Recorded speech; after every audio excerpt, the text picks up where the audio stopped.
আজকে 15ই আগস্ট স্বাধীনতা দিবস।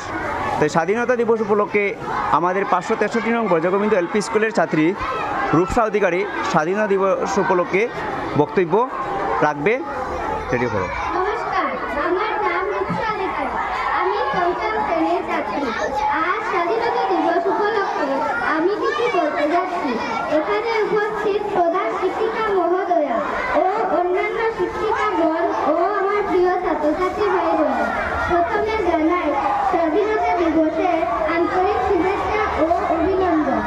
আজ আমরা 78তম স্বাধীনতা দিবস পালন করছি।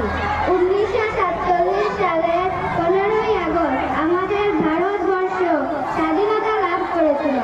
মহান বিপ্লবীদের রক্তে রাঙা আমাদের এই স্বাধীনতা নেতাজি সুভাষচন্দ্র বসু, ভগৎ সিং, মহাত্মা গান্ধী, ক্ষুদিরাম বসু তাদের আত্মবলিদানের ফলে আমরা আজ স্বাধীন। আমাদের কর্তব্য আমরা যেন ওনাদের সর্বদা শ্রদ্ধা ও শ্রদ্ধার সহিত স্মরণ করি। এই পবিত্র দিনে আমরা সকলে প্রতিজ্ঞা করি আমরা সুনাগরিক হিসাবে নিজেদের প্রতিষ্ঠিত করব এবং আমাদের দেশকে শ্রেষ্ঠত্বের শীর্ষ আসনে পৌঁছে দেব।